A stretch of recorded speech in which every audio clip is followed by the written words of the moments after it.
বিষয়টা বুঝতে পারলাম না। বুঝতে পারলাম না, বলেন বলেন। আমি তো মানে কি বলবো, ইসলামীয় ভাষা তো মানে কিছু জাস্ট পড়ে যাচ্ছি, মানে সব ভাষার মানে ওইটা ভাষাটা তো একটু ইসলামীয়, মানে ভাষাটা বাংলাই, মানে কিছু কিছু হ্যাঁ ইসলামিক টার্ম আছে কিছু, ইসলামিক টার্ম গুলো, মানে সেই সেন্টেন্স গুলো আমি বুঝতে পারছি না, মানে কি বিষয়ের উপরে বলতে চাইছে, বুঝতে পেরেছো? আচ্ছা আচ্ছা, মানে যেরকম ধরো, হ্যাঁ বলেন। মানে প্রথম দিকে আমি বলছি, আমি 27-28 কথা পর্যন্ত পড়েছিলাম। তোমার প্রথম দিকে হলো একটু পরে মানে এক জায়গায় বলা হয়েছে যে একজনের প্রতি মানে যে ওটা আল্লাহর প্রতি ক্রোধ দেখানোর কথা বলা হয়েছে, যে শান্তি বর্ষণ করেন বা আর ওই তোমাদের নামগুলো আমার ঘোরাটি মনে থাকে না। বুঝছি, মানে আমি তোমাকে বইটা নিয়ে দেখালে বুঝতে পারবো, মানে কার প্রতি দরদ দেখানোর কথা বলা হয়েছে, সেই দরদটা কি ঈশ্বরের প্রতি, মানে মানে সেইটা বলা হচ্ছে, সেটা লিখে রাখছে বা করে রাখছে, বিষয়টাই তো মাথার মধ্যে বোঝাতে আসছে না আমার। আচ্ছা আচ্ছা, মানে একটা আছে আপনার কোরআনে একটা আয়াত আছে যে ইন্নাল্লাহা ওয়া মালাইকাতু, নিশ্চয়ই আল্লাহ ফেরেশতাদের প্রতি, ফেরেশতা এবং আল্লাহ মুহাম্মদ সাল্লাল্লাহু আলাইহি ওয়াসাল্লামের প্রতি রহমত বর্ষণ করতে থাকে, ফেরেশতারা দোয়া পড়তে থাকে, সুতরাং তোমরা তাদের উপরে রহমতের দোয়া, অর্থাৎ তাদের উপরে দোয়া করো, প্রার্থনা করো তার জন্য। এটা ও বিষয়টা বুঝতে পেরেছি, তাহলে হ্যাঁ মনে পড়েছে। ওটা কি তোমার যে দরদটা দেখানো, মানে ওখানে মানে তাই না? হ্যাঁ ওটা হচ্ছে মুহাম্মদের উপরে প্রেম প্রেম প্রেম প্রেম, দরদ মানে তো প্রেম। হ্যাঁ ওখানে হ্যাঁ ওখানে কি আল্লাহ রসুলের প্রতি দরদের কথা বলা হয়েছে না আল্লাহ রসুলের প্রতি? রসুলের প্রতি, হ্যাঁ রসুলের প্রতি, রসুলের প্রতি, আল্লাহ রসুলের প্রতি। রসুলের প্রতি দরদ দেখালে সেটাই মানে ভগবানের মানে আল্লাহকে দেখা বলা হয়, তাই তো? মানে ওখানে তা না, বিষয়টা হচ্ছে এখানে আপনার যে মানে ইসলামিক যে ভাষাটা ব্যবহার করেছে এখানে, মানে আরবির সঙ্গে বাংলাতে পারফেক্ট আসবে না, বাংলা প্রেম অর্থ অনেকগুলো বোঝাবে, কিন্তু আপনার এখানে যেখানে বলছে যে মোহাম্মদের যে অনুসরণ করতে হবে, অনুসরণ মানে তার প্রত্যেকটা কাজ কর্ম, কথা কাজ এবং সমর্থন, বুঝতে পারেন তো? কথা কাজ এবং সমর্থন, মানে মোহাম্মদ সাল্লাল্লাহু আলাইহি ওয়াসাল্লাম যে কাজটা করেছেন, যেটা নির্দেশ দিয়েছেন আর যেটাতে মানে সম্মতি জানিয়েছেন, এই তিনটে করতে বলছে। যেমন আমাদের ইসলামিক একটা নিয়ম আছে, কোন ব্যক্তি যদি নিজের জানের চাইতে, নিজের স্ত্রীর চাইতে, নিজের কন্যার চাইতে, নিজের পরিবারের চাইতে মোহাম্মদ সাল্লাল্লাহু আলাইহি ওয়াসাল্লামকে অধিক ভালো না বাস করে, সে প্রকৃতপক্ষে মুমিন না, অর্থাৎ সে মুসলিম না প্রকৃতপক্ষে। এখানে মোহাম্মদ সাল্লাল্লাহু মানে তোমার হযরত মুহাম্মদকে বলা হয়েছে শুধু, নাকি না প্রত্যেকটা নবীর উপরে ঈমান রাখতে হবে। ঈমান অর্থ বিশ্বাস, প্রত্যেকটা নবীর প্রতি বিশ্বাস রাখতে হবে। আচ্ছা, এখানে নবীর পরে ভাই তোমার তো ব্যালেন্স করবে, বলেন কথা বলে ভালো। এখানে মানে নবীজিদের প্রতি মানে শ্রদ্ধা রাখতে, প্রেম রাখতে বলছে, তাই তো? প্রত্যেকটা নবীর উপরে। মানে এখানে নবীর প্রতি প্রেম রাখার উদ্দেশ্যটা কি? যেমন আপনাকে বলি যে ভারতবর্ষের এখনকার বর্তমান প্রধানমন্ত্রী হচ্ছে নরেন্দ্র মোদী, ঠিক আছে? এখন তার পিরিয়ড বা তার সময় চলছে। তার কিছুদিন আগে ছিল মনমোহন সিং, তার আগে ছিল অটল বিহারী বাজপেয়ী। এবার আমরা সমস্ত ভারতবর্ষের যতজন প্রধানমন্ত্রী ছিল তাদের সবাইকে সম্মান করে, ভালোবাসি, শ্রদ্ধা করি, কিন্তু এখন যেহেতু চলছে নরেন্দ্র মোদীর সময়কাল, তার জন্য তাকে অনুসরণ করি। তদ্রূপ একই ভাবে মোহাম্মদের পূর্বে যতজন নবী এসেছে তাদেরকে সম্মান করি, ভালোবাসি, শ্রদ্ধা করি, কিন্তু অনুসরণ করি এখন মোহাম্মদের, কারণ মোহাম্মদ এখন হচ্ছে তার এখন পিরিয়ড, তার সময়। এখন মোহাম্মদের সময়, তাই তো? হ্যাঁ, এখন মোহাম্মদের পিরিয়ড চলছে। বুঝতে পেরেছি। আচ্ছা, যেখানে বলা হয় যে মানে তুমি যখন মৃত্যুর পরে মানে কি যেন ভাষায় ওটা, যে যখন জিজ্ঞাসা কোনো এক নবীজিকে ইশারা করে যে ইনাকে তুমি চেনো কি চেনো না, ইনাকে কি জানতেন, বা যারা ভালো ছিল তারাও না বলবেন যে তিনি ছিলেন ভগবানের মানে ঈশ্বরের বান্দার বান্দা ছিলেন। ওখানে কি নবীজিকে বলা হচ্ছে? আচ্ছা, এখানে মৃত্যুর পরে তিনটে প্রশ্ন করবে কবরে, ঠিক আছে? মান রব্বুকা, তোমার প্রভুকে, তোমার ঈশ্বরকে, ঠিক আছে? একটা প্রশ্ন। এবার যে যে ঈশ্বরের উপাসনা করেছে সে তার নামে কিয়ামতের দিন সে কবরে বলবে। কেউ যদি দুর্গা করে দুর্গাকে বলছে, কালী করে কালী, কেউ কৃষ্ণ করলে কৃষ্ণ, আর যে আল্লাহর করেছে সে আল্লাহ, ঠিক আছে? এক। 2 নম্বর প্রশ্ন, মান দিনুকা, তোমার ধর্ম কি ছিল? তো যার যা হবে সে সেটাই বলবে, আমরা মুসলিম আল ইসলাম। আর তোমার আর নাবিকে, তোমার নাবিকে, তখন আপনার উত্তর তখন হচ্ছে মোহাম্মদ সাল্লাল্লাহু আলাইহি ওয়াসাল্লাম, তার নাম বলতে হবে, কারণ আমরা এখন তার পিরিয়ড সময়তে চলছি। যে আপনার ঈশার সময় ছিল সেই ঈশার নাম করবে। বিষয়গুলো না, মানে বিষয়গুলো হিন্দু ধর্মের থেকে কোথাও বিষয়টা ওখানে যে নাম ফাম আছে, ধরুন নবীন বললে বা কেয়ামত বললে, আমিন বললে, আমি এই শব্দগুলোর যথার্থ মানে বুঝতে পারছি না। হ্যাঁ মানে কিভাবে দাঁড়াবে, মানে ওই রসটাই তো আমি অনুভব বুঝতে পারি না। আচ্ছা আচ্ছা, মানে ওটাই হচ্ছে মূল, মানে কিছু কিছু অ্যারাবিক ল্যাঙ্গুয়েজ থাকবে, বুঝতেই হবে ওগুলো। মানে যেমন সংস্কৃততে যেমন ধরেন বাংলা গীতা হলে কিন্তু অনেকগুলো ভাষা আছে যেগুলো সাধারণ মানুষের পক্ষে বোঝা সম্ভব না, অর্থাৎ হিন্দু টার্মে ব্যবহার করা হয়েছে, তেমনি ইসলামিক বইগুলোতে ইসলামিক টার্মে ব্যবহার করা হয়। না এটা কোনো ব্যাপার নয়, মানে এটা যদি আমি বিষয়গুলো অনুভব করতে পারি তারপরে পড়লেই তো মোটামুটি একটু বোঝা যায়। হুম। এমনি হালকা আমি তো আজ প্রথম পড়ছি, মানে আমি জীবনে কোনোদিন ইসলামীয় কোনো ইয়ে পড়ি, জাস্ট এমনি অনুভব করেছি। তা আমি আগে ইসে শুনতাম, আপনার রেডিওতে শুনতাম। আচ্ছা। হেরাজ্যোতি নামে একটা ইয়ে হতো, ওটা ওটা শুনতাম। বা ওরা তো ডিরেক্ট তোমার ইয়ে করতো, চেষ্টা করতো। হ্যাঁ মানে এইটা যেটা, মানে আমি যেটা নিজে করছি, এটা যদি আমাকে বিষয়টা বুঝিয়ে দিতে হ্যাঁ। তাহলে আর সমস্যা হতো না, মানে একবার বুঝে গেলে ওটা অনুভব করতে পারতাম। হুম। তো বিষয়টা হচ্ছে একটা বিষয় বুঝতে পারলেন তো, আমাদের একটা বিষয় যে মানুষের মানে সবাই তো একটা ধর্মে যে গীতাতে আছে যে সর্বম ধর্মম পরিত্যাজ্য মাম একম শরণং ব্রজ, যে সমস্ত ধর্ম পরিত্যাগ করে মাম একম শুধুমাত্র এক ঈশ্বরকে শরণং ব্রজ, তারই শরণাপন্ন হও, তাহলে তোমাকে সমস্ত পাপ থেকে মুক্তি দিবে। গীতাতে আছে 18 অধ্যায় 66 নম্বর শ্লোক। হ্যাঁ, নাম্বার ছিল। হ্যাঁ, তো ওখানে যেমন আছে, তারপরে তার আগের দুটো একটা শ্লোক আছে, তার আগে 62 নম্বর শ্লোক, যে তামে বৈশানং গুচ্ছা সর্বভাবনে ভারতা তাত প্রাসাদাত পরম শান্তি স্থানং প্রপঞ্চতি সত্যমা। যে মানে সর্বাত্মক ভাবে কৃষ্ণ অর্জুনকে বলছে যে তামে বৈশানং গুচ্ছা, হে অর্জুন সর্বাত্মক ভাবে ওই ঈশ্বরের উপাসনা করো, যেটা বলছে বুঝতে পারলেন তো। হ্যাঁ হ্যাঁ, যে সর্বাত্মক ভাবে ঐশ্বর উপাসনা করো, যাকে পেলে পরম শান্তি স্থানাং, মানে তুমি যে মানে তার উপাসনা যদি তাকে ধন্য যদি হতে পারো, পরম শান্তি স্থানাং, তুমি একটা শাশ্বত ধর্ম, সত্য ধর্ম প্রবাঞ্চতি শাশ্বতম, এবং চিরস্থায়ী একটা জীবন পাবা, অর্থাৎ মোক্ষ লাভ করবা। এবার দেখেন এখানে কৃষ্ণ কিন্তু ওখানে কিন্তু পরিষ্কার ভাবে বলছে যে তামে বা শরণ করছে, হে অর্জুন তুমি ওই ঈশ্বর উপাসনা করো। কৃষ্ণ কিন্তু এখানে নিজেকে ঈশ্বর বলছে না যে আমার উপাসনা করো, বলছে কি উনি ঈশ্বর বলছেন না, কৃষ্ণ নিজেকে ঈশ্বর বলছেন না, কিন্তু আমরা জানি বা শাস্ত্র প্রমাণ, মানে সে নিজে ঈশ্বর, কিন্তু সে নিজে কখনো ঈশ্বর বলছে না। কারণ আমরা মানে শাস্ত্র গ্রন্থে পাচ্ছি যে মানে সে নিজে বলছে না, সে তো অবতার হয়ে মানে আপনি আসরিয়া ধর্ম দিচ্ছে শিখায়, মানে সেও একজন সাধারণ মানুষের মতো হয়ে ঈশ্বরকে বোঝাতে চাইছে। আচ্ছা, এই যে আপনি বললেন যে মানে এখানে একটা বিষয় আমি বলি যে মানে ভগবান শ্রীকৃষ্ণ তিনি ঈশ্বর, তাই তো? তিনি মানব রূপে পৃথিবীতে অবতার রূপে এসছে। তো এই কথা তো মানে একটা গীতার একটা শ্লোকে মানে সরাসরি একটা কন্ট্রাডিকশন চলে আসছে। 7 অধ্যায় 24 নম্বর শ্লোক আছে এখানে, যে অব্যক্তম ব্যক্তম অপন্নমাহা মামানন্ত বুদ্ধয়াহ পরম ভাব মজানন্তে মামা আব্বম অনুত্তমম। অব্যক্তম ব্যক্তম অপন্নমাহা, কৃষ্ণ অর্জুনকে যে হে অর্জুন যারা বিশ্বাস করে যে সর্বশক্তিমান ঈশ্বর পরমাত্মা, অব্যক্তম ব্যক্তম মানে মানে মানব রূপ ধারণ করে এই পৃথিবীতে আসে, এই ধরতিতে আসে, সে ব্যক্তি মামা আবু দয়াহা, সে ব্যক্তি নির্বোধ বোকা। মানে কৃষ্ণ পরিষ্কার বলছে যে ব্যক্তি বিশ্বাস করে বা ভাবে যে ঈশ্বর তিনি মানব রূপে পৃথিবীতে আসবেন, অবতার রূপ ধারণ করবেন, সে ব্যক্তি নির্বোধ বোকা। অবশ্যই শোনো ভাই, বিষয়টা আমি বুঝতে পেরেছি।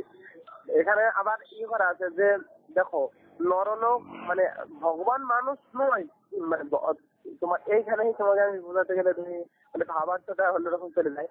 তো ভগবান মানুষের মতো তাকে দেখানো হয়েছে, বা তিনি জাস্ট চৈতন্য চরিতামৃতে উল্লেখ করা আছে যে ভগবান মানুষের মতো হয়ে, মানে আপনি মানে আমি যদি নিজে সেই বিষয়টাকে না বুঝাই, মানুষ যখন বুঝবে না, তোমাদের যেরকম মানে তোমরা যেরকম নবীজিদের বিশ্বাস করছো, মানে আল্লাহর প্রেরিত দূত হিসাবে, মানে তিনি ডাইরেক্ট আসেনি বা এসে এরা সেটা প্রচার করেছে, আর এখানে স্বয়ং ভগবান নিজেই এসেছেন।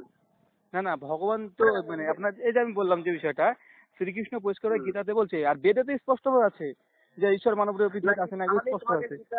শোনো, গীতাটা তুমি ঠিক আছে, গীতাটাও তুমি যেটা বলছো, তো ওখানে গীতাতে 3 ভাবে বিভক্ত করা আছে, তিন রকম ভাবে বিষয় উল্লেখ করা আছে। তো তুমি যেরকম ব্রজের যে শ্লোকটা বললে না, সর্বধর্মনং আমাকরণং বুঝ অহংকার মাস্ত, এইখানে তুমি মানে বিষয়টা বললে, তো বিষয়টা শুধু ঈশ্বরকে স্মরণ করতে বলা হয়নি এখানে। এখানে মামকাং শরণং বোঝো, তাহলে এখানে কি বলতে চাইছে বুঝতে পেরেছো? তারই যে আত্মসম্পর্ক দাও, তার কাছে মাথা নত করে দাও, তারই ওখানে ভজনা করো, তারই জপ তপ করো। তাও বলেনি এখানে, ওখানে জপ তপ করতে বলা হয়নি, ভজন, এটাই তো পারতো। মানে তুমি যেরকম এই বিষয়টা তুমি যেভাবে নিয়েছো ওভাবে সিদ্ধান্ত হয় না না না, তা না, এখানে কিন্তু এর এখানে মধ্যে সংস্কৃত যে ওয়ার্ডটা আছে, এখানে কে কি ব্যাখ্যা নিলে সেটা আলাদা বিষয়, কিন্তু সংস্কৃত যে আক্ষরিক অর্থ সারানাং, তারই স্বর্ণাপন্ন হও, তারই কে চিন্তা করো, তারই দর্শন ভাবনা করো। আমি ঠিক আছে, আমি তোমাকে এই শ্লোকটার পরেই কথা বলছি। তার বিষয়টা দেখো, যে সর্বধর্মং পরিত্যাগং মামকাং শরণং বোঝো অহংকাং মা কুতো। তো তুমি যেটা বলছো যে পৃথিবীর সবকিছু সর্বধর্ম থেকে সবকিছু ত্যাগ করো, ত্যাগ করে শুধু আমাকে ভজন করো বা আমাকে দেখো। এখানে বিরাট একটা রহস্য, মানে এই শ্লোকটার মধ্যে পরম পরম রহস্য লুকিয়ে রয়েছে। যে প্রথমে ধর্ম ত্যাগ করতে বলছে, সব ধর্ম ত্যাগ করতে বলছে। সব ধর্ম ত্যাগ করো। তো আমাদের ক্ষমতা আছে যে ধর্ম ত্যাগ করা? আচ্ছা ধর্ম মানে তো বিবেক, ধর্ম মানে তো নীতি, আমি ধর্ম মানে তো মানে দেখেন, আমি একটু বলি, এখানে এখানে ব্যাখ্যা। যখন আমরা ইসলামিক টার্মে যখন আমরা কালেমা পড়ি, তো কালেমা লা ইলাহা, এই শব্দের অর্থ হচ্ছে যে কোনো ঈশ্বর নেই, কোনো মাবুদ নেই, কোনো ঈশ্বর নেই। তারপর যখন বলি ইল্লাল্লাহ, মানে এক আল্লাহ ব্যতীত, মানে কোনো ঈশ্বর নেই। প্রথমে আপনি স্বীকার করতে যে পৃথিবীতে কোনো ঈশ্বর নেই, প্রথম। দ্বিতীয় যে বাক্যটা বলি ইল্লাল্লাহ, একমাত্র আল্লাহ ব্যতীত। তদ্রূপ একই ভাবে এই শ্লোকটি বলছে যে সর্বধর্মাম পরিত্যাজাত। এখানে ধর্ম অর্থ যে সমস্ত বিশ্বাসকে তুমি ত্যাগ করে দাও। ধর্ম মানে আপনার ধর্ম না, সমস্ত বিশ্বাস মতবাদ, যত মতবাদের সমস্ত কিছু তুমি ত্যাগ করো। মামিকাং, শুধুমাত্র এক ঈশ্বরকে আরাধনা করো। আর তার আগের শ্লোক যদি পড়েন 62টা, 62 কিন্তু ওখানে পরিষ্কার ভাবে বলছে, 62 বাদ দাও, তুমি এটা বলো, 62 বাদ দাও, ওটা এইটাই তুমি বলো, তুমি কি যেটা বুঝেছো সেটা বলো। হ্যাঁ, এখানে আপনার প্রথমত বলছে যে সমস্ত মতবাদকে তুমি বাদ দেওয়ার পরে তুমি এবং শুধুমাত্র এক ঈশ্বরের সনাপন হয়ে গেছে, তাহলে তোমাকে সমস্ত পাপ থেকে আমি মুক্তি দেবো। এখানে কৃষ্ণ পরিষ্কার একটা হ্যাঁ ব্রজ আছে তো। এখানে ব্রজ শব্দের মানেটা তুমি কি বুঝেছো বলো? এই ব্রজ শব্দটুকুর মানের উপর দেখা করতে গেলে সারা দিন রাত চলে যাবে, বুঝতে পেরেছো? শুধু দুটো অক্ষরের পরে এখানে এত রহস্য লুকিয়ে রয়েছে। শুধু এই দুটো অক্ষরের পরে যদি কোনো পণ্ডিত ব্যাখ্যা করে বসে বসে, তার মানে সারাদিন তো দূরে থাক, সারা জনমে শেষ করতে পারবে কিনা জানি না, বুঝতে পেরেছো? বিরাট একটা গ্রন্থ তৈরি হয়ে যাবে। ওইখানে তুমি শরণাং পর্যন্ত অনুভব করতে তুমি মানে কেমন কি করছেন ওখানে ওই সিদ্ধান্তটা আমি তোমাকে আমার ডাইরেক্ট তোমার সাথে ফোনে বলবো না, তুমি সামনাসামনি বলবো। তো এইখানে যে ব্রজ শব্দটুকু উল্লেখ করা আছে, আমি তুমি এর আগে যে যতগুলো বিষয় বললে সব ঠিক, সব যে ঈশ্বর মানে ঈশ্বর মানে ঈশ্বর একজন, অদ্বিতীয়, একজনই তিনি, সবকিছু সর্ববিশ্বাসকে ত্যাগ করে শুধু তার উপাসনা করো, সমস্ত বিষয় ঠিক। কিন্তু এখানে যে দুটো শব্দ রয়েছে, শুধু বয়রাফল্লাহ বর্গের, এই দুটো শব্দের উপর ব্যাখ্যা করতে গেলে সারা দিন রাত। না, এর একটা আক্ষরিক অর্থ তো একটা আছে। আক্ষরিক অর্থটা কি, মানে একটা অর্থ আছে, তারপরে ব্যাখ্যা করলে তো সেটা পরের বিষয়। ব্যাখ্যা নয়, এর একটা বিরাট একটা মানে এইটাই সিদ্ধান্ত। ওখানে সব ধর্ম পরিত্যাগ করে এই যে ব্রজের যে বিষয়টা উল্লেখ করা হয়েছে, এই ব্রজটার উপরই সমস্ত সিদ্ধান্ত। ঈশ্বরকে স্মরণ করার দরকার নেই, ঈশ্বরকে ভাবারও দরকার নেই। এখানে আমার শাস্ত্রে বলা হয়েছে ঈশ্বরকে ঈশ্বর বলে মানার দরকার নেই, মানে শ্রীকৃষ্ণকে ঈশ্বর বলতে মানা করতে বলা হয়েছে, মানে ওকে ঈশ্বর বলে মানার দরকার নেই। কিন্তু এই ব্রজ যে ভাব, সেই ভাবের উপর দাঁড়িয়ে তাকে ভাবতে বলা হয়েছে। আর এই ভাবের উপর বিষয়গুলো বুঝাতে বা ভাবাতে গেলে সারা দিন রাত চলে যাবে, একটা বড় বড় গ্রন্থ তৈরি হয়ে যাবে, বুঝতে পেরেছো? তুমি এর আগে যে সিদ্ধান্ত গুলো বললে সবগুলো ঠিক, হ্যাঁ ওগুলো আমরা মানি বা ওটা মেনেও নি। কিন্তু বিষয়টা এখানে ব্রজ শব্দটা তুমি ওইখানে শ্রীমদ ভাগবত আসলে আমাদের যেরকম দুটো ধর্ম, তো দুটো ধর্মের মধ্যে অনেক চলে যায়। মানে আমি যেরকম তোমার রসটা বুঝতে পারি না, তুমিও এই বিষয়টা মানে এটা তোমার জ্ঞান আছে, তাই জ্ঞান মার্গে তুমি বিষয়টা বুঝতে পারছো, তোমাদের সাধারণ জ্ঞান আছে, মানে বিষয়টা তত্ত্ব আর জ্ঞান, মানে জ্ঞান নিশ্চিত মুক্তি, আর মানে তোমার জ্ঞান আছে তাই তুমি মানে তুমি বিষয়টা মানে সাধারণ শ্লোকের মানে বুঝে যাচ্ছে, কিন্তু তার মধ্যে তো পুরো রস লুকিয়ে আছে। বিষয়টা কি বলেন তো, একটা বিষয় যে ধর্মগ্রন্থ শ্লোকগুলো প্রথমত একটা আক্ষরিক একটা অনুবাদ হয়। আমাদের কোরআনে সূরা ইমরান আয়াত নম্বর 7 পরিষ্কার ওখানে বলে দিয়েছে। আর বিশেষ করে আপনি গীতাতে দেখবেন 4র্থ অধ্যায় 18 নম্বর মন্ত্র, 18 নম্বর মন্ত্র, বলো। ওখানে বলা হয়েছে যে অনেক পণ্ডিত ব্যক্তি আছে যারা অনেক মানে জপ তপ করে, এরূপ ব্যক্তি আছে, তারা ভগবানের আসল রহস্য চিনে না। চতুর্থ অবশ্যই। অধ্যায় 18 অধ্যায়, যে অনেক পণ্ডিত আছে যারা ঈশ্বরের জপ তপ করে আরাধনা করে, কিন্তু তারা আসলে ঈশ্বরকে বুঝে না। 17 অধ্যায় 5, 6, 7, 8 পরপর শ্লোকগুলো দেখবেন, ওখানে পরিষ্কারভাবে বলে দিয়েছে 17 অধ্যায় 5, 6, 7, 8 যে এখানে যারা যজ্ঞ করে, যারা মানে খুব তামসিক যজ্ঞ করে, রাজসিক যজ্ঞ করে, সে হচ্ছে সাত্বিক যজ্ঞ করে, এগুলো ঈশ্বরের কাছে একটা চলবে না। মানে এই যে ঢাক ঢোল পিটাছে, কৃষ্ণ হরে কৃষ্ণ হরে কৃষ্ণ 10 দিন ধরে করছে, ভগবান শ্রীকৃষ্ণের মত হয়েছে বুঝে যদি একজনের এগুলা কেউ মোক্ষ লাভ করতে পারবে না, কেউ পরিত্রাণ পাবে না এরা।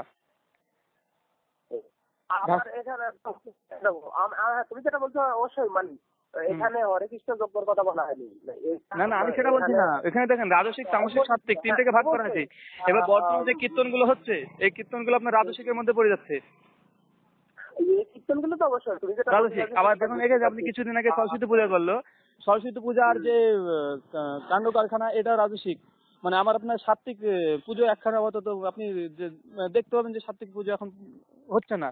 হ্যাঁ, তুমি যেটা বলছো আমি ওটা বুঝতে পেরেছি। মানে সাত্বিক মানে যেটা শুদ্ধ প্রেম, এখন তো রাজসিক তামসিকের মধ্যে চলে যাচ্ছে সব।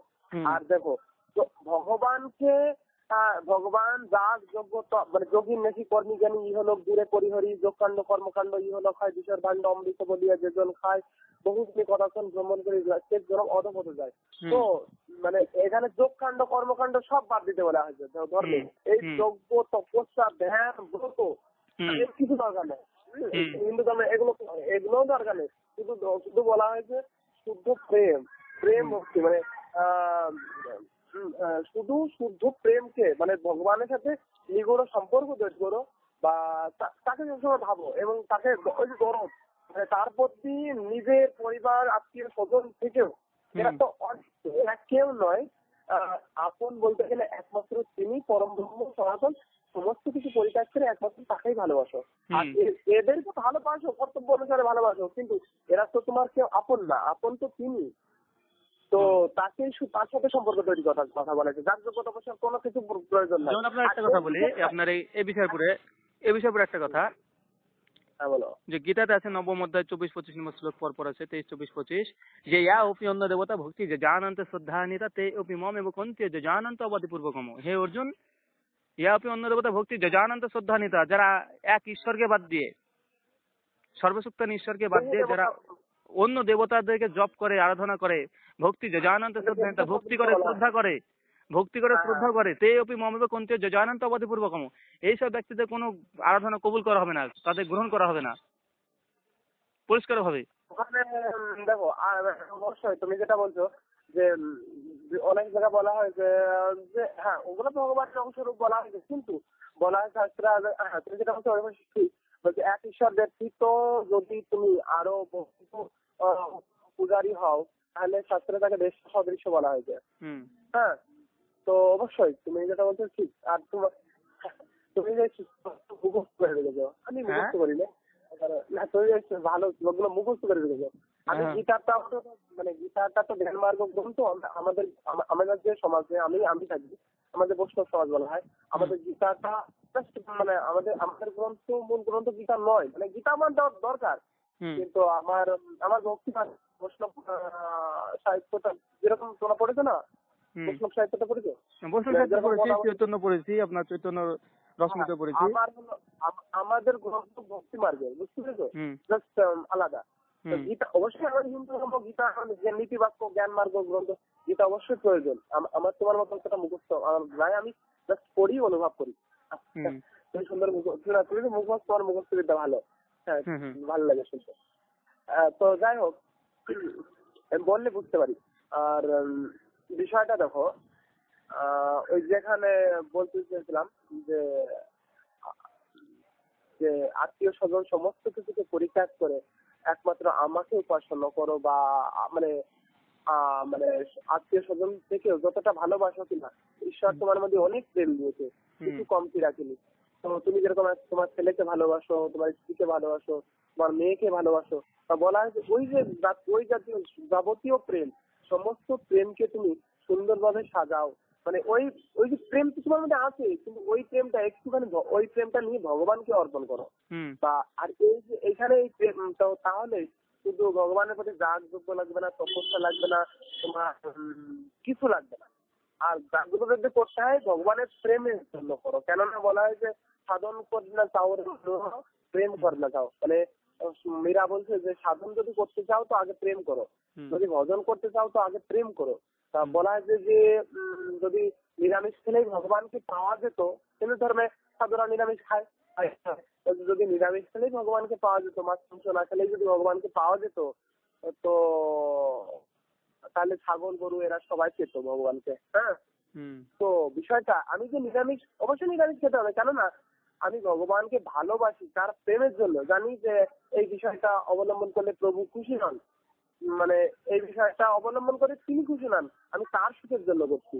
বলা হয়েছে যে যদি মানে যদি মানে ভগবানকে পাওয়া যেত পাথর, তাহলে আমি পাহাড় পূজা করবো। পাথর পূজা করলে যদি ভগবানকে পাওয়া যেত তাহলে আমি পাহাড় পূজা করবো।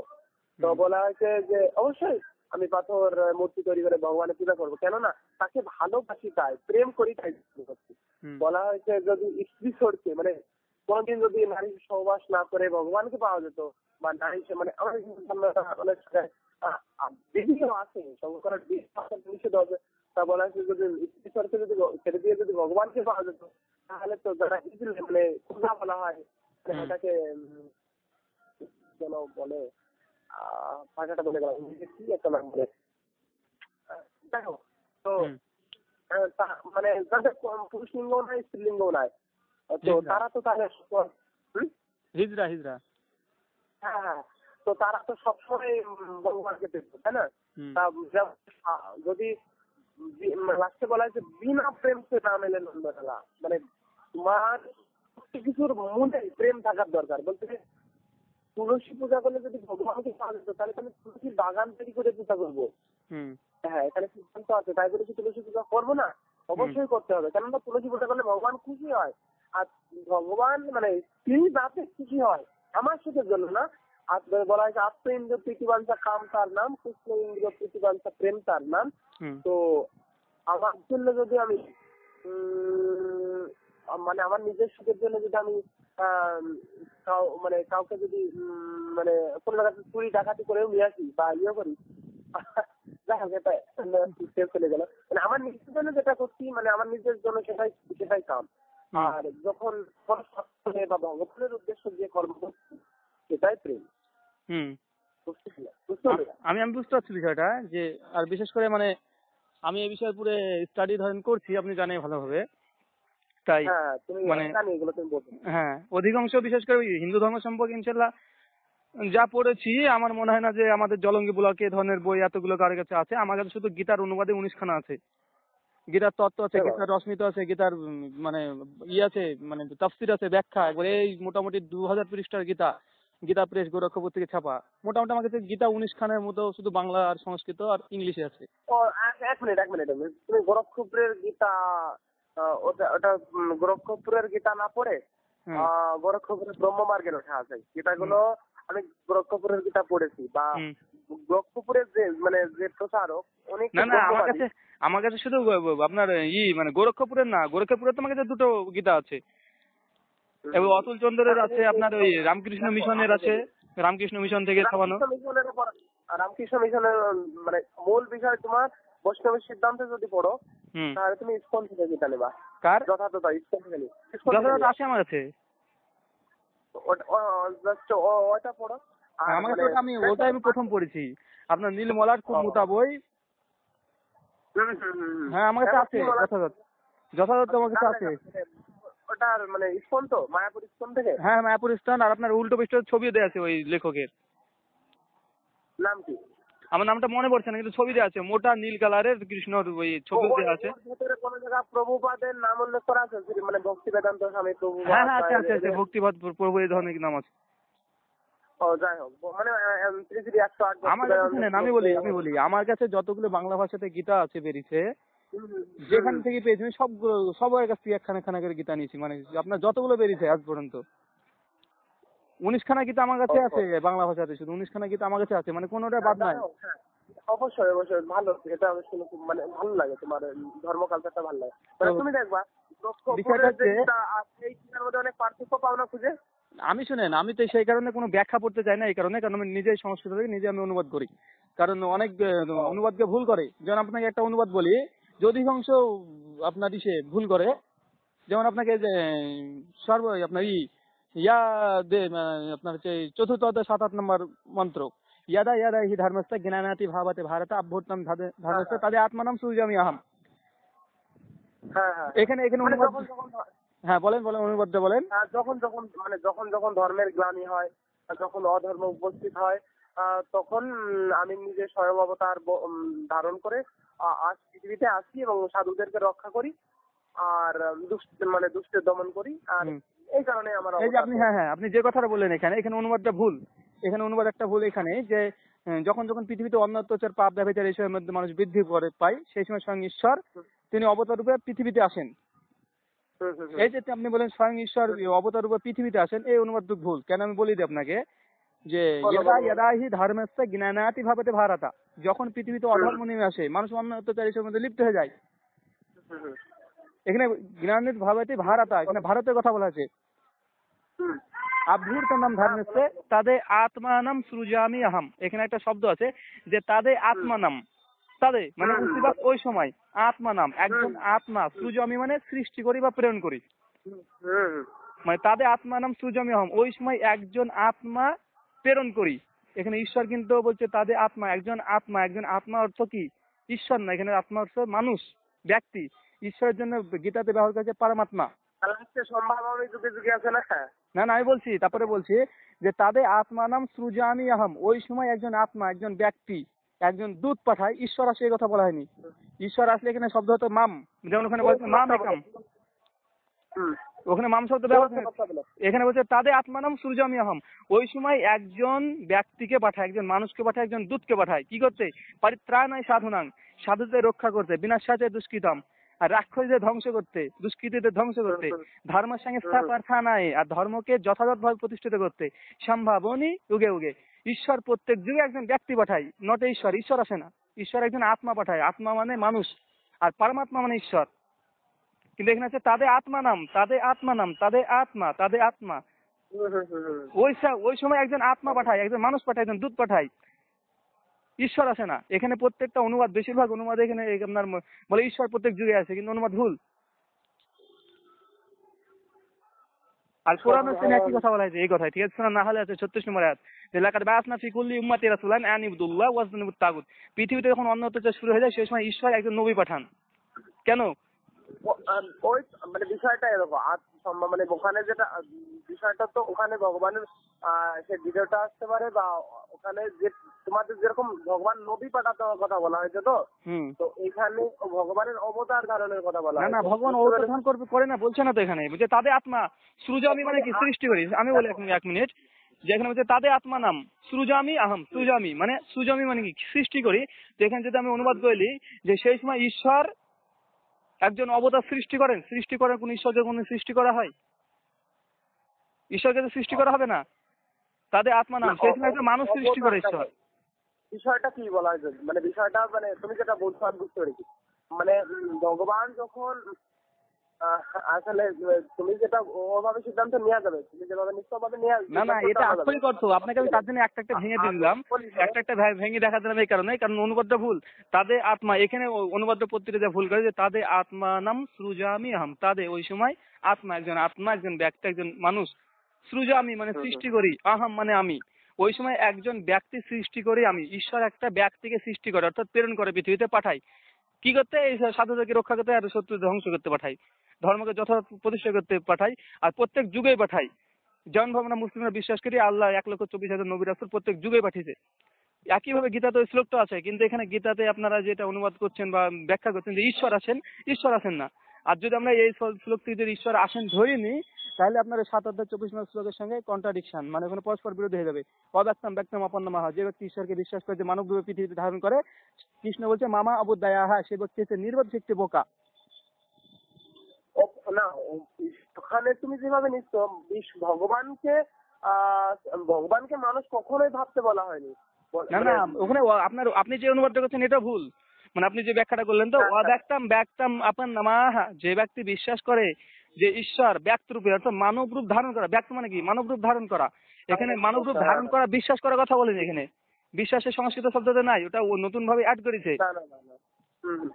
অব্যক্তম ব্যক্তম আপন নামাহা মামানান্তে আবুদ্দায়াহা, এখানে কিন্তু বিশ্বাস শব্দ আছে না, যে ঈশ্বরকে মানব রূপে বিশ্বাস করে এই কথা বলেনি কিন্তু।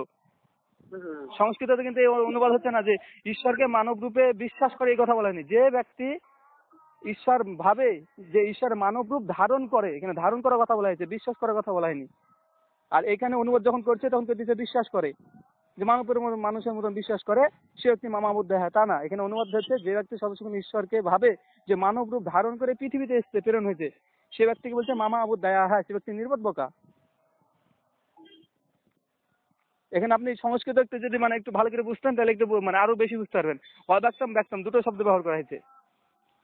আর সবচেয়ে একটা বড় কথা যেটা আপনার গীতাতে দেখুন 8ম অধ্যায় প্রথম যে শ্লোকটি আছে, বুঝতে পারলেন? ওখানে অর্জুন কৃষ্ণকে পরপর 7খানা প্রশ্ন করেছিল।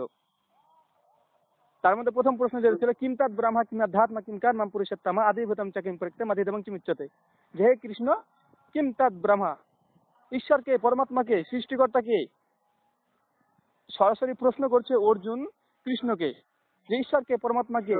এদিকে দীর্ঘ 7টা অধ্যায় কৃষ্ণ বিভিন্ন ভাবে অর্জুনকে বলেছে, তারপরে অর্জুন বুঝতে পারেনি যে ঈশ্বরকে, এত কিছু ঠিক আছে, ঈশ্বরকে পরমাত্মাকে যখন প্রশ্ন করলো কৃষ্ণ উত্তর কি দিচ্ছে? 8ম অধ্যায় 3 নম্বর মন্ত্র, ওখানে বলছে অক্ষরম ব্রহ্ম পরমম স্বভাব আধ্যাত্ম উচ্যতে ভূত ভাব বিসর্গ কর্ম সংগীতঃ। অক্ষরম ব্রহ্ম পরমম, ঈশ্বর যিনি সৃষ্টিকর্তা, ব্রহ্মা সৃষ্টিকর্তা, পরমম তিনি তো উপরে আছেন, তিনি তো বলছেন না আমি এরকম আমি তোমার সামনে আমি ঈশ্বর, এই কথা বলেনি।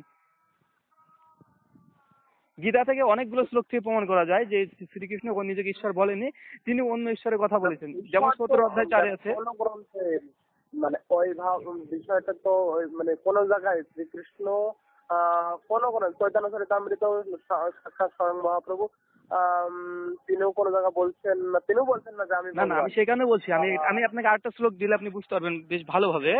শ্রীমদ ভাগবত গীতা 12 অধ্যায় 4 নম্বর শ্লোক, ওখানে কৃষ্ণ পরিষ্কার ভাবে বলছে যিনি চন্দ্র সূর্য গ্রহ তারা আসমান জমিন এইসব সৃষ্টি করছে, তুমি তার উপাসনা করো, তার মানে আরাধনা করো, তাহলে তুমি মোক্ষ লাভ করবা। পরিষ্কার ভাবে গীতাতে দেখবেন 8 অধ্যায় 8ম অধ্যায়ের আপনার পরপর দেখবেন 6, 7, 8 নম্বর ওখানে বলছে যে মৃত্যু অবস্থাতে যে ঈশ্বরের শরণাপন্ন হয়, ঠিক আছে, সে তাকেই পাবে। যে পিতার মাতার এদের সেবা করে মৃত্যুর পরে পিতা মাতাকেই পাবে। যে পরমাত্মা ঈশ্বরের আরাধনা করে, সত্যিকার ঈশ্বর যে অনুসরণ করে, সে পরমাত্মাকে পাবে। আর যে পরমাত্মাকে পাবে তার কখনো আর পৃথিবীতে পুনর্জন্ম হবে না। অর্থাৎ আমাদের উচিত হচ্ছে পরম আত্মার অনুসন্ধান করা, পরমাত্মার কাছে আত্মসমর্পণ করা। পরমাত্মার আপনি যদি কৃষ্ণ বা রাম বা আপনি অন্য যদি আপনার লক্ষ্মী সরস্বতী শিব বিষ্ণু এদের যদি অনুসরণ করেন, গীতার কথা অনুযায়ী আপনার পুনর্জন্ম হবে, আপনি বিভিন্ন ভাবে ঘুরতে থাকবেন, একই হবে, আপনার মোক্ষ লাভ হবে না। তাই গীতা পরিষ্কার 12 অধ্যায় 4th মন্ত্র, 7 অধ্যায় 25 নম্বর মন্ত্র, 8ম অধ্যায় 3, 4, 5 এই 3-4 জায়গাতে টোটাল বলছে আপনি যাকে অনুসরণ করবেন, যার কাছে আপনি আরাধনা করবেন, মৃত্যুর পরে তাকেই পাবেন। তাই কৃষ্ণ এই কথা বলছে যে তুমি পরমাত্মার খোঁজে থাকো, পরমাত্মা যিনি পরমাত্মা তার। তাই আমাদের উচিত আছে পরমাত্মাকে, মানে কোন ঈশ্বর না, মোক্ষ লাভের উদ্দেশ্য আমাদের মোক্ষ লাভ। বুঝতে পারছি মানে তুমি যে সিদ্ধান্তটা নিতে চাইছো মানে কৃষ্ণকেও নবীজিদের মতো বানিয়ে দিচ্ছ তো মানে আমি বলি যে কৃষ্ণকে নবীজির মতো বলতে গেলে কি দেখেন কৃষ্ণ, আমি আপনাকে এখানে অনেকগুলো শ্লোক বলতে পারি, গীতা থেকে এখন অনেক শ্লোক বলতে পারি, কিন্তু গীতাতে যে বিশ্বরূপ দেখানো যে শ্লোকটা সেটা ঠিক দেখেছো? হ্যাঁ দেখেছি, আপনার 11 অধ্যায় আছে, 11 অধ্যায় 5ম মন্ত্র থেকে একবারে টোটাল একবারে আপনার 43 পর্যন্ত আছে। ওখানে আপনার 11 অধ্যায়ের 8ম নম্বর মন্ত্রে কৃষ্ণ বলছে যে ঈশ্বরকে মানে তুমি চোখ দ্বারা দেখতে পাবে না, দেখতে পাবে দেখা যাবে না। তারপরে 11 অধ্যায় 48 নম্বর মন্ত্র আবার একই কথা বলছে যে অর্জুন তুমি চোখ দ্বারা তুমি দেখতে পাবে না। 53 নম্বর মন্ত্র একই কথা বলছে যে দেখা যাবে না। 8ম নম্বর 11 অধ্যায়ের আপনার 26, 27, 28 পর কৃষ্ণ ওখানে বিভিন্ন রূপ ধারণ করে দেখা যায়, পৃথিবীর মধ্যে সমস্ত কিছু তার কাছে দেখাচ্ছে। তার মধ্যে হলো অর্জুন ভয় পেয়ে গেল, ঠিক আছে, ঈশ্বরকে দেখে ভয় পেয়ে গেল। এটা একটা কেমন কথা, ঈশ্বরকে দেখে ভয় পেয়ে গেল। ঠিক আছে, এখানে ওখান থেকে আপনার ওই 11 অধ্যায় থেকে আপনার ওখান থেকেই দেওয়া যায়, মানে ওর মানে যুক্তি খণ্ডন করা যায়, যে কথা বলা হয়েছে বা আপনি যে সিদ্ধান্ত নিতে চাইছেন ওখান থেকে ওখানে ঈশ্বরের প্রমাণিত। বিষয় দেখো, ঈশ্বরকে থেকে ওইখানে দাঁড়িয়ে জাস্ট কৃষ্ণকে তো আমি মানে ওখানে তো তুমি খণ্ডন করো সেটা আলাদা বিষয়। না না, এখানে আমি শ্লোক দিয়ে খণ্ডন করবো, গীতার শ্লোক দিয়ে আমি খণ্ডন করে দেবো। বলো না, তুমি ওই ওই অধ্যায়টাই মানে ওই অধ্যায়ের উপরে দাঁড়াও। না না, ওখান থেকে যেমন আপনার গীতাতে বলছে যে এন না মানসনা মানুতে এহুনা মাহরমতান তাদেব ব্রহ্মমাত্মাম বিদ্ধি নেদম যদিদম উপাসতে এনা চক্ষিতে পশ্যতি এনা চক্ষিতে শিপশ্যতি তাদেব ব্রহ্মমাত্মাম বিদ্ধি নেদম যদিদম উপাসতে। যে ব্যক্তি সর্বশক্তিমান ঈশ্বরকে মন দ্বারা কল্পনা করে সে প্রকৃত ঈশ্বরকে দেখেনি, কল্পনা করতে পারে না। তারপরে বলছে এনা চক্ষিতে পশ্যতি, যে ব্যক্তি সর্বশক্তিমানকে বলছে যে আমি ঈশ্বরকে দেখেছি, এনা চক্ষিতে শিপশ্যতি তাদেব ব্রহ্মমাত্মাম বিদ্ধি নেদম যদিদম উপাসতে। যে ব্যক্তি দাবি করে যে আমি সর্বশক্তিমান ঈশ্বরকে এই চোখ দ্বারা দেখেছি সে প্রকৃতপক্ষে সত্যিকারের ঈশ্বর নন। বুঝতে পারলেন?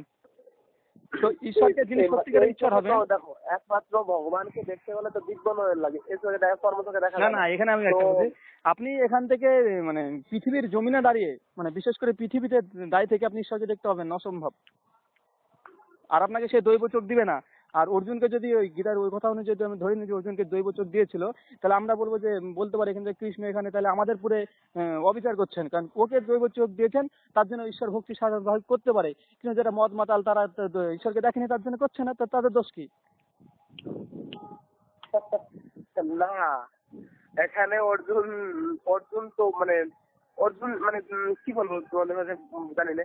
তো এখানে অর্জুন মানে অর্জুনকে দেখানোর কারণ এটাও যদি ব্রজের মধ্যে ঢুকছে, এইখানেও এই যে অর্জুনকে দেখানোর যে বিষয়টা এখানে রয়েছে এটাও কিন্তু ওই তোমার 64 নাম্বার শ্লোকটার মধ্যেই ওখানেই আছে লাগছে। মানে ওই শ্লোকটার মাঝখানেই ওই দুটো শব্দের মধ্যে এই সমস্ত বিষয় নিহিত রয়েছে। না না, আমি সেটা বুঝতে পারছি, আমি বুঝতে পারছি আপনার বিষয়টা, কারণ আমি আমি আমি বললাম না যে আমি গীতাকে নিয়ে যেভাবে স্টাডি করেছি, গীতাকে নিয়ে ইনশাল্লাহ আমার গীতার আমাকে বলতে পারেন গীতার আমি অর্ধেক বেশি 700খানা শ্লোকের মধ্যে অধিকাংশ শ্লোক আমার মুখস্থ আছে। আপনি যদি একটু টুক করে বলেন কোথা থেকে বলছেন। না না, গীতা তোমার কতগুলো শ্লোক মুখস্থ আছে? আমার গীতাতে মোটামুটি ধরেন কতগুলো গোনা নাই, তবে মোটামুটি ধরেন আপনি যদি কোনো জায়গা থেকে টুক করে একটা কথা বলেন তো ইনশাল্লাহ আমি বলতে পারবো যে এটা আপনার গীতার শ্লোক কি শ্লোক না, আমি বলে দিতে পারবো যে এত নম্বর অধ্যায় এত নম্বর শ্লোক এটা। গীতা ওইভাবে আমার না অবশ্য তোমার প্রতিভা আমার ভালো লাগে, অবশ্য খুব ভালো না। আমি গীতা শ্লোক আমি মুখস্থ করিনি, কেননা আমি পুরো ডিরেক্ট শুধু পড়ে যাই মানে শুধু গীতা না আমি আপনাকে উপনিষদ থেকে আপনাকে ছন্দাগী উপনিষদ, বেদক উপনিষদ, কেন উপনিষদ, কট উপনিষদ, মুন্ডক উপনিষদ, আমার কাছে 18খানা উপনিষদ আছে, 18খানা পুরাণ আছে। ইনশাল্লাহ আপনি যদি বলেন তো যে এটা আছে, আমি যদি পড়ে থাকি আমি ইনশাল্লাহ আপনাকে রেফারেন্স দিতে বলে দিতে হবে, এত নম্বর শ্লোকের এত নম্বর অধ্যায়ের এত নম্বর লাইনে আছে। তোমার কি মুখস্থ ভালো হয় নাকি? আমার হিন্দু ধর্মগ্রন্থ না, আমার হিন্দু ধর্মগ্রন্থ আছে কোরআন, ইনশাল্লাহ কোরআন থেকে বলতে পারবো, হাদিস থেকে বলতে পারবো, বাইবেল থেকে বলতে পারবো, একবার পৃষ্ঠা নাম্বার দিয়ে রীতিমতো রেফারেন্স দিয়ে বলে দিতে পারবো যে কোথায় আছে। না আমি ওইভাবে দেখি না, কেননা শুধু জাস্ট আমি না আমার হ্যাঁ, তাই আমি যেটা বলি যে আমি যখন বিভিন্ন ধর্মগ্রন্থ যখন পড়লাম তো আমি শুধু পড়ি আর সেটা অনুভব করি, আমার মুখস্থের মধ্যে আমার না আমি মুখস্থ করি না, যখন পড়তে পড়তে দেখলাম আর এই জিনিসটা তো খুব দরকার প্রয়োজন, ইনশাল্লাহ আমি একবার চোখ বলে দেখিলে এটা কত অধ্যায় কত নম্বর শ্লোক ওইটা একবার দেখিলাম পড়তে পড়তে, ইনশাল্লাহ ওটা মাথার মধ্যে থেকে গেল আর ইনশাল্লাহ ভুলিনি। না আমার তো মানে তোমার শুধু পড়াশোনা, আমি ধরো গান বাজনা নিয়ে থাকতাম তো যেটা আমার শুধু পড়াশোনা না ভাই, আমার পড়াশোনা আছে, স্কুলে পড়াশোনা আছে, বাইরে কাজকর্ম আছে, আমি আরো ব্যস্ততার মধ্যে আমি তো এর আগে গ্রন্থ পড়ারও সময় পেতাম মধ্যে বেশি সময় পেতাম। বিষয় দেখেন ভাই, আমি একটা যেটা বলি যে আমি মোটামুটি যা পড়লাম ইনশাল্লাহ আমি কোরআন হাদিস মানে ইসলামিক ধর্মগ্রন্থ, হিন্দু ধর্মগ্রন্থ প্লাস খ্রিস্টান ধর্মগ্রন্থ, তো সর্বপ্রথমে যে কথাটা আমার সামগ্রিকভাবে আমি যে সিদ্ধান্ত উপনীত হয়েছি সামগ্রিকভাবে সেটা সর্বশক্তিমান ঈশ্বর প্রথমত একজোড়া মানুষ তৈরি করেছিলেন যাকে আমরা বলছি আদম আর হাওয়া, খ্রিস্টানরা বলছে অ্যাডাম আর ইভ, আর হিন্দুরা বলছে আপনার শতরূপা আর মনু। ঠিক আছে, এই যে এখানে তিনটে প্রথম সৃষ্টি করা, হ্যাঁ ঈশ্বর প্রথম শতরূপা মনুকে বলা হয়েছে মানব জাতির মধ্যে প্রথম শতরূপা মনু। হ্যাঁ, কারণ এখানে আমরা পুরাণ যদি দেখি, ভবিষ্য পুরাণ পরিষ্কার আছে 25 পর্ব 3 খণ্ড 3 অধ্যায় 4, পরিষ্কার বলছে যে আদম না হাওয়া না রূপবতী সৃজামি বিষ্ণু, মানে প্রথম বলেছে যে সর্বশ্রেষ্ঠ বিষ্ণু তিনি আদম আর হাওয়াকে, আদম না হাওয়া না রূপাবতী, আদম আর হাওয়াকে একে তৈরি করলেন কি থেকে? মৃত্তিকা থেকে, মাটি থেকে, পোড়া মাটি থেকে। এখানে একই কথা বলছে, পবিত্র কোরআনে একই কথা বলছে, ইয়া আইয়ুহা নাসু, হে মানুষ সকল, তোমাকে সৃষ্টি করা হয়েছে একজোড়া নারী এবং একজোড়া পুরুষ থেকে, আদম আর হাওয়া। বাইবেল বুক অফ জেনেসিস 3 অধ্যায় 16 অনুচ্ছেদ একই কথা বলছে যে প্রথম মানুষ তৈরি হচ্ছে আদম আর হাওয়াকে। এবার আমাদের প্রশ্ন এখানে যে পৃথিবীতে যদি একজোড়া মানুষ আর পাঠানো হয় আদম আর হাওয়াকে, তো ঈশ্বর ধর্ম কিন্তু একটাই পাঠিয়েছিলেন। এবার সেই ধর্মটা কি, মানে এটাই মানে কি আদম মানে কি? আদম আর হাওয়া মানে কি? আদম মানে সে একটা ব্যক্তির নাম, আদম একটা ব্যক্তির নাম, হাওয়া একজন ব্যক্তির নাম। আপনার যেমন যেমন চিত্তনন্দন আপনার নাম, তেমন যেমন আমরা কি যেমন হিন্দিতে কথা বলি এই আদমি কে কেসে হে, আদমি মানে কি, মানে এই মানুষটা কেমন রে, এরকম। মানে আদম থেকে আদমি মানে এই শব্দটা ব্যবহার করা হয়, আদম। ও আদম মানে কোন একটা ব্যক্তির নাম, তাই তো? হ্যাঁ, তার জন্য এখন মানুষকে বলে আদম বলে না, আদমি। হিন্দিতে বলে এই আদমি কেসে হো তুম। ওই আদম যেহেতু প্রথম মানুষ, তার জন্য মানুষকে অপরিচিত বলে আদমি কেসে হো বলা হয়। বাংলায় যেরকম বলছি মনুষ্য, হিন্দিতে মনুষ্য বলা হয়েছে, মনুষ্য কুল। তো এইখানে বিষয় যেটা বুঝতে ঠাকুরমশাই, যে এখানে যে ঈশ্বর প্রথমে একজোড়া আদম আর হাওয়াকে পৃথিবীতে পাঠান, তাই তো? শতরূপা মনু যাই বলেন বা আদম ইব যাই বলেন, সেই একই নাম একই ভাবে বলা হয়েছে। কারণ আদম হাওয়া এই শব্দটা ব্যবহার করা হচ্ছে হিন্দু ধর্ম তো অনেক জায়গাতে, বেদে অনেকবার ব্যবহার করেছে, পুরাণে অনেকবার ব্যবহার করেছে যে আদম আর হাওয়া হচ্ছে প্রথম বিষ্ণু তৈরি করলো তাদেরকে মৃত্তিকা থেকে। কোরআন একই কথা বলছে, বাইবেল একই কথা বলছে।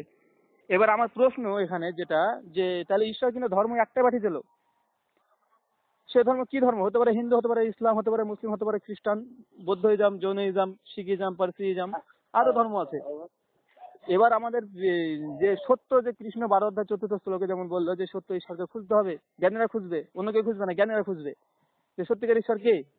আমি তোমাকে শোনো, আমি জাস্ট তোমাকে 18টা শ্লোক, আমি আমার তো মুখস্থ নাই, আমি তোমাকে পড়ে, হ্যাঁ, দেখে তোমাকে 18টা শ্লোক লিখে আমি তোমাকে আমি শ্লোক তোমার কাছে, মানে কোন কোন গ্রন্থে আছে সেই 18টা শ্লোক আমি তোমাকে আচ্ছা যে জানি না মানে যেখানে সাক্ষাৎ স্বয়ং ঈশ্বর কৃষ্ণকে বলা হয়েছে, আমি এগুলো মানে দেখে আমি তোমাকে বিষয়টা মানে স্বয়ং ঈশ্বর কাকে বলা হয়েছে বুঝতে পারলাম না। হ্যাঁ, স্বয়ং ঈশ্বর কাকে বলা হয়েছে হিন্দু ধর্মে ডিরেক্ট, মানে একদম ডাইরেক্ট কাকে বলা হয়েছে আমি তোমাকে দেখেন, আমি একটা কথা বলি যে হিন্দু ধর্মগ্রন্থ আপনি যখন বেদ পড়বেন, তো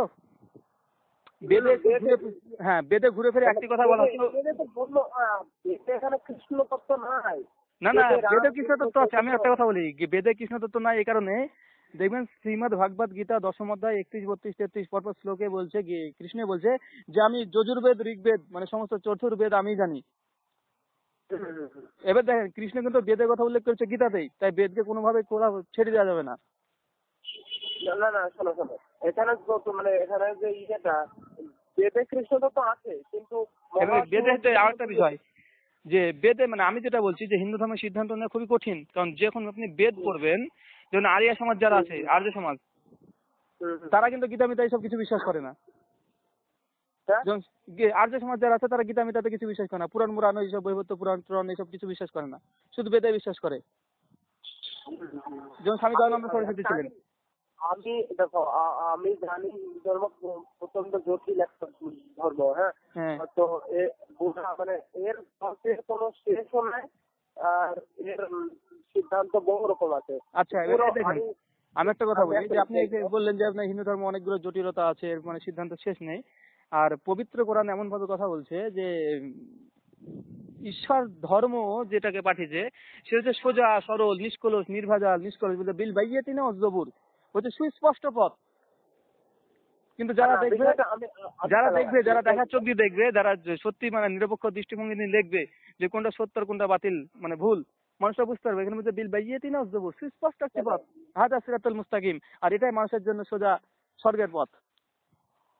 অবশ্যই বিষয়টা আপনি যেভাবে বললেন হিন্দু ধর্ম কেন সঠিক বললাম যে এই ধর্মটা তুমি মানে অচিন্ত অভেদ করছো, মানে তুমি ব্রহ্মবাদ নিরাকার নির্গুণ ব্রহ্মের উপাসনা করে যারা, হুম তারা তুমি যেভাবে মিলাবা পুরো ইসলামের সাথে মানে ই করলে বা ব্রহ্মবাদী তারা হুম তো মানে ধরো কৃষ্ণ পূজা বা রাম পূজা বা হরিনাম জপ টপ এই কিছু করে না, শুধু হুম নিরাকার ব্রহ্মে সেই জ্যোতির উপাসনা পরমাত্মার উপাসনা করে যায়, সেই ধ্যান করে যায়। কিন্তু হুম মানে তারা কিন্তু জানে না যে তারা কিন্তু এখানে মধ্যে প্রেম নাই। প্রেম নাই কিরকম যে মানে ভগবানকে যে ভালোবাসা বা ভগবানের প্রতি যে একটা তোমরা মানে তোমাদের বলা হয়েছে যে আল্লাহর প্রতি যেরকম বা রসুলের প্রতি দরদ দেখানো যায়, দেখানো, এই দরদ তাদের নাই। তারা শুধু সেই কল্পনা আর সেই সেই জ্যোতি মানে তারা জানে যে ঈশ্বর একজন জ্যোতি ব্যক্ত অখণ্ড মন্ডলে মানে সে একটা জ্যোতির মতো হয়ে আছে বা তিনি সর্বভূতে বিরাজমান সব জায়গায় আছেন। এই না না, জন্য এটা এটা এটা এটা এটা আমরা বিশ্বাস করি না, আর এটা গীতাও বিশ্বাস করে না যে ঈশ্বর সর্বত্র বিরাজমান। ঈশ্বর অখণ্ড ঈশ্বর কি সব জায়গাতে মন্ডল বিরাজমান? দেখো আমি বলছি এখানে তুমি জানে না সিদ্ধান্ত নিয়ে দেবা না না, বিষয়টা এখানে কিছু হলো দেখেন, আমি বলি, আমি সিদ্ধান্ত কিছুই নেবো না, আমি যেটা বলবো আমি গ্রন্থ থেকে বলবো, শাস্ত্র থেকে বলবো। ঈশ্বর সর্বত্র বিরাজমান এই কথাটা সম্পূর্ণ ভুল। আমরা বিশ্বাস করি ঈশ্বর কোথায়।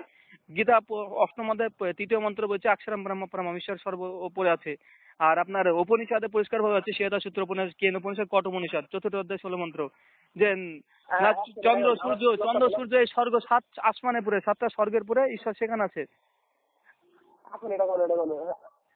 ওইটা তো বিষয়টা বলেন সেটা তো বলা হয়ে যায় সে মানে শ্লোকটা তুমি তুমি যেভাবে বলছো তুমি ওই শ্লোকটা আবার বলো তো প্রথমে কি বললে?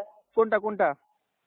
প্রথমে মানে প্রথম যে শ্লোকটা আমাকে বলার জন্য আমি যখন মানে কি যেন বললাম যে ঈশ্বর সর্বভূতে বিরাজমান, তো ওই আপনার নবম অধ্যায় খুঁজবেন, নবম অধ্যায় 4র্থ নম্বর আর 5ম নম্বর মন্ত্র। শ্লোকটা বলো না, শ্লোকটা বলো, ওখানে বলছে মায়া ততমি ইদম জগতম ব্যক্তম মতিনা মতি স্থানি সর্বভূতানি না চাহন তেসে অবস্থিতামা।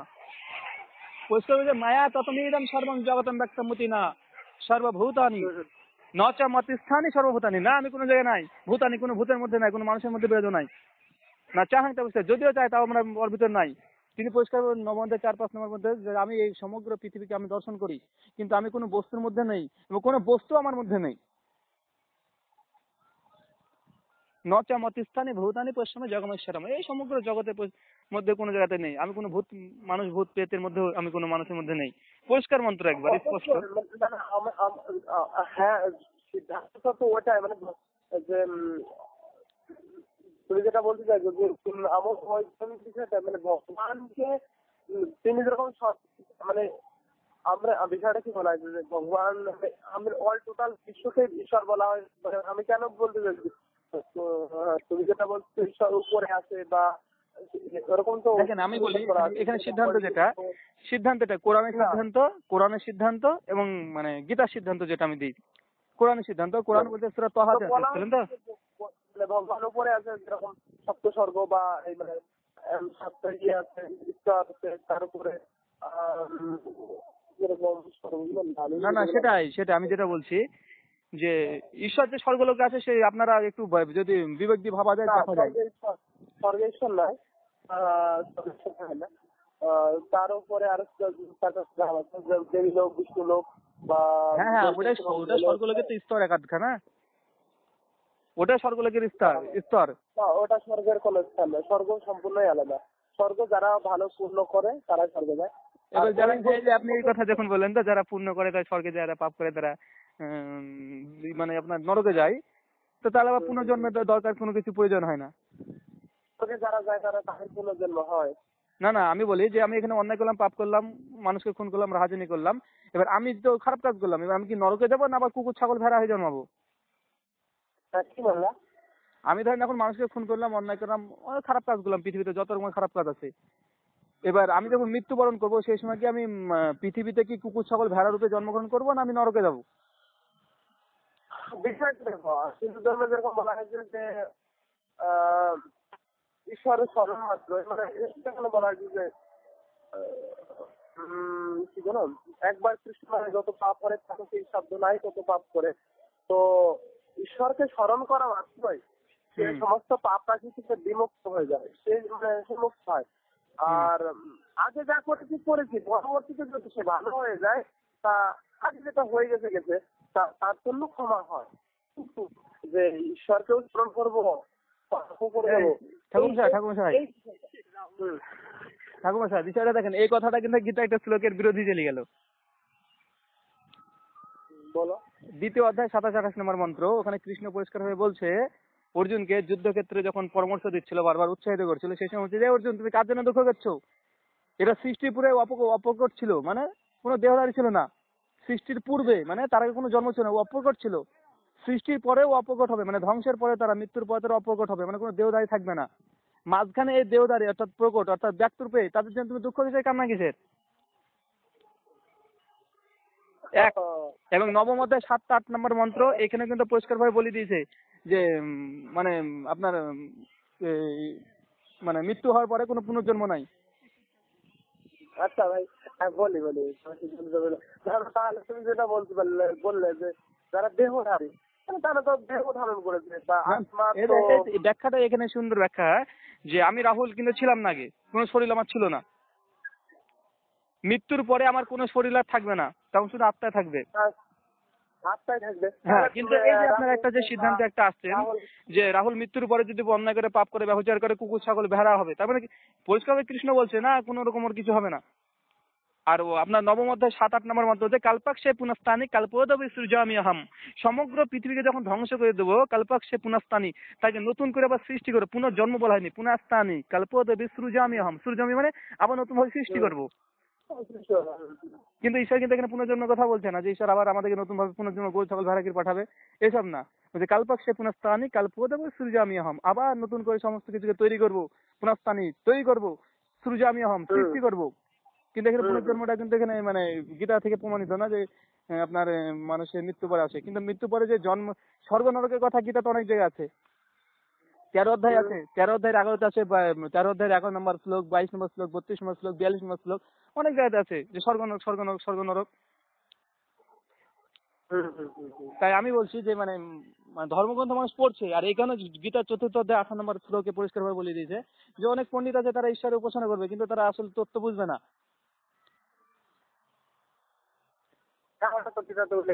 হ্যাঁ, আবার তারপরে আমাদের 19 অধ্যায় আছে 23-24 নম্বর মন্ত্র, যে জিয়া শাস্ত্রে বিধি বর্ততে কামতারত না সুখান না সুখান না বনেতি না পারাম গতি। যে ব্যক্তি শাস্ত্র গীতায় ভক্তিযোগ কত অধ্যায়? 12 অধ্যায় না? ভক্তিযোগ 12 অধ্যায় তো? হ্যাঁ, ভক্তিযোগ। ভক্তিযোগের পর থেকে প্রথম শ্লোকটা বলো। প্রথম, আমার শ্লোকটা মনে নেই, বাংলা মনে আছে, প্রথম শ্লোকটা বলো। ভক্তিযোগের আপনার বলতে গেলে আপনার 11 অধ্যায়, যে মানে শুধুমাত্র শ্রীকৃষ্ণের মানে শ্রীকৃষ্ণ তা মানে বিভিন্ন রূপ দর্শন করলেন, দেখলেন। আর আপনার ভক্তিযোগে তো অর্জুন ওগুলো বলছে, তার ভক্তি কথা বলছে, ওগুলো তো কৃষ্ণ কথা না। তাই ভক্তিযোগ মানে ভক্তিযোগটা মানে এটা গীতা কথা না, এটা হচ্ছে অর্জুনের কথা, এটা কৃষ্ণের কথা না। মানে কৃষ্ণ যখন তার রূপ দর্শন করালেন, সেই সময় আপনার হচ্ছে আপনার অর্জুন তার প্রশংসা করছে বিভিন্ন ভাবে, যে আপনি হচ্ছে সমুদ্রের মধ্যে আপনি হচ্ছে সবচেয়ে বড় কুমির, আপনি বনের মধ্যে জঙ্গলের মধ্যে আপনি সবচেয়ে এইভাবে বলতে থাকছেন পুরো শ্লোকটা। এখানে সবগুলো অর্জুনের কথা, এটা কৃষ্ণের কথা না। তাই এখানে মানে আপনার এটা মানে গ্রহণযোগ্য কতটা হবে আপনি বুঝতে হবে নিজেকে। যেটা তো অর্জুন বলেছে, অর্জুন তো অনেক কিছু বলেছে। আমি বলেছি আমি যুদ্ধ করবো না, যুদ্ধ করা অন্যায় পাপ, আমি কিভাবে ভাইদের সঙ্গে যুদ্ধ করবো।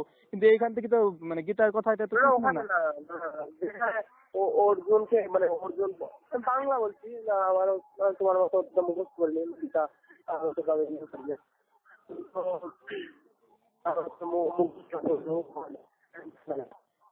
মানে মুখস্থ করছি দামের তো যেখানে বলা হয়েছে যে মানে যারা মানে নিরাকার ব্রহ্মের উপাসনা করে আর যারা সাকার ব্রহ্মের উপাসনা করে, এই দুই গ্রুপের মধ্যে কে শ্রেষ্ঠ? কে শ্রেষ্ঠ? হ্যাঁ, তাহলে এখানে নিরাকার বলতে তুমি কি বুঝেছো আর সাকার বলতে তুমি কি বুঝেছো? দেখেন, আমি একটা প্রথমে বলি যে স্পষ্ট ভাবে দেখেন যে নিরাকার বা সাকার, ঈশ্বর কি নিরাকার হয়?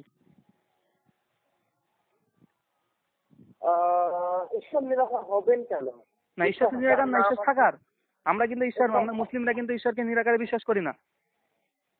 হ্যাঁ, না, আমরা অবশ্যই মুসলিম, ঈশ্বরের লোক। আমরা ঈশ্বরকে দেখেন, আমি বলি যে এখানে একটা ভুল ধারণা আছে যে আমরা ঈশ্বরের কোনো প্রতিমূর্তি তৈরি করি না বলে যে আপনারা অনেক হিন্দুরা ভাবে যে মুসলিমরা নিরাকার ঈশ্বরের উপাসনা করে। আমরা নিরাকারের উপাসনা করি, এটা ঠিক কথা না। ঈশ্বর নিরাকার না।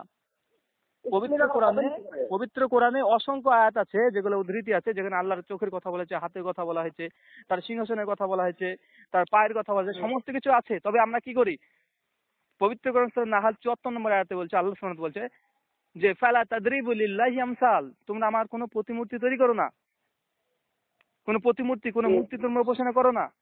একই ভাবে বাইবেলে বলছে, বুক অফ এক্সোডাস 20 অধ্যায় 5 থেকে 57 হচ্ছে, ওখানে বলছে যে তোমরা এমন কোনো ঈশ্বরের প্রতিমূর্তি তৈরি করো না যেটা হচ্ছে স্বর্গে, যেটা হচ্ছে মর্তে, এবং যেটা আছে পানির তলে। এরকম যদি তোমরা কিছু প্রতিমূর্তি তৈরি করো, তাদের কাছে যে আত্মসমর্পণ করো, তাদের যে আরাধনা করো, তাহলে আমি ঈশ্বর, আমি তোমাদের প্রভু, আমি খুব ঈর্ষাপরায়ণ, তোমাদের পরিণাম নরক। একই কথা বেদে আছে, যজুর্বেদ 32 অধ্যায় 3 নম্বর মন্ত্র, আপনার 76 উপনিষদ 4 অধ্যায় 19 নম্বর মন্ত্র, নাতাস্তে পাতিমা আস্তি এত নামা মাহাজ্জা সাহাব আন্ধাতমাম প্রবিশান্তি আসম ভূতি মুপাস্তে তত ভূয়তে তম সংভূতম নম্রতা। যে যারা ঈশ্বরকে বাদ দিয়ে অন্য অন্য মূর্তি তৈরি করে, প্রবিশান্তি আন্ধাত্মা, তারা অন্ধকারে প্রবেশ করছে। যারা আসম্মতির উপাসনা করে, মানে প্রকৃতি বস্তুর উপাসনা করে হাতের তৈরি, তত ভূয়তে তম সংভূতম নম্রতা। আর তারা আরো অন্ধকারে প্রবেশ করে যারা প্রকৃতির উপাসনা করে। অর্থাৎ প্রকৃতি বলতে এই মাটি তৈরি জিনিস, ছবি, আপনার পাথর, এইসবের যারা উপাসনা করে তারা অন্ধকারে প্রবেশ করে। অন্ধকার বলতে এখানে নরক বলা হয়েছে, তম। কত নম্বর ছিল ওটা ভাই? এটা হচ্ছে যজুর্বেদ 32 অধ্যায় 3 নম্বর, 76 উপনিষদ 4 অধ্যায় 19 নম্বর। পরিষ্কার ভাবে বলা হয়েছে। এবার বেদে বলছে, গীতাতে বলছে, কোরআন বলছে যে ঈশ্বরের একটা আকার আছে, ঈশ্বর নিরাকার না, ঈশ্বরের আকার আছে, কিন্তু ঈশ্বরের কোনো আকার তৈরি করে যদি উপাসনা করা হয় তাদের পরিণাম নরক। পবিত্র কোরআন বলছে, বেদ বলছে, এবং হিন্দু ধর্মগ্রন্থ একই কথা বলছে। আমি বুদ্ধ ধর্ম থেকে বলতে পারি, বুদ্ধ ধর্ম একই কথা বলা হয়েছে। গসপেল অফ বুদ্ধা, মানে গসপেল অফ বুদ্ধা 22 অধ্যায় 1 অনুচ্ছেদ, ধর্মগ্রন্থ কি? বুদ্ধতে গসপেল অফ বুদ্ধা বলে একটা বই আছে, গসপেল অফ বুদ্ধা। কি বই? Buddha, gospel of Buddha, English version.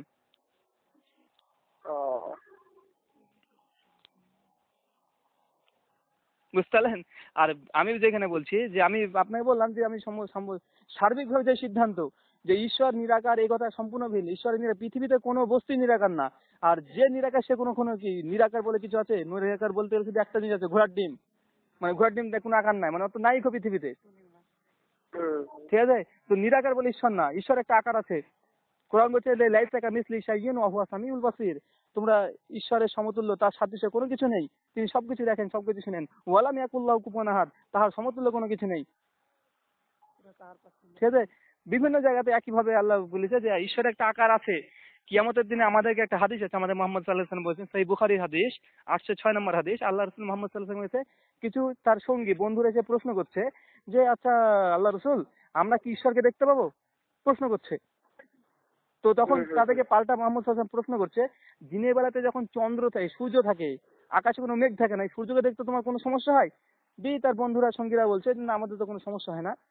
দেখবে যে রাত্রিবেলাতে, পূর্ণিমা রাত্রিবেলাতে যখন মেঘ থাকে না আকাশে, সেই সময় পূর্ণিমা চাঁদকে অসুবিধা হয় দেখতে? সঙ্গীরা সাথীরা বলছে না, কোনো অসুবিধা হয় না। তো বলছে তদ্রূপ একইভাবে তুমি তোমার ঈশ্বর প্রভুকে এই চোখ দ্বারা দেখতে পাবে সেই দিন, যদি তুমি স্বর্গে যেতে পারো। মানে ঈশ্বরকে দেখতে পাবে, ঈশ্বরকে দেখা যাবে। সূরা কিয়ামত আছে 23-24 নম্বর আয়াত, যে ঈশ্বরকে আপনি কিয়ামতের দিনে, মানে রোজ কিয়ামতের দিনে, মহাপ্রলয়ের দিনে, যেদিন পুনরুত্থান করা হবে, স্বর্গে যদি যেতে পারেন, তাহলে সর্বশক্তিমান ঈশ্বর তিনি আপনাকে দেখা দিবে। আর এটাই হচ্ছে সবচেয়ে স্বর্গের শ্রেষ্ঠতম আকর্ষণ, যে ঈশ্বর আপনার সামনে চলে আসবেন। সেই দিন আপনাকে যে প্রশ্ন করবে ঈশ্বর যে আচ্ছা তুমি বান্দা, তুমি আমার দাস, তুমি কি চাও?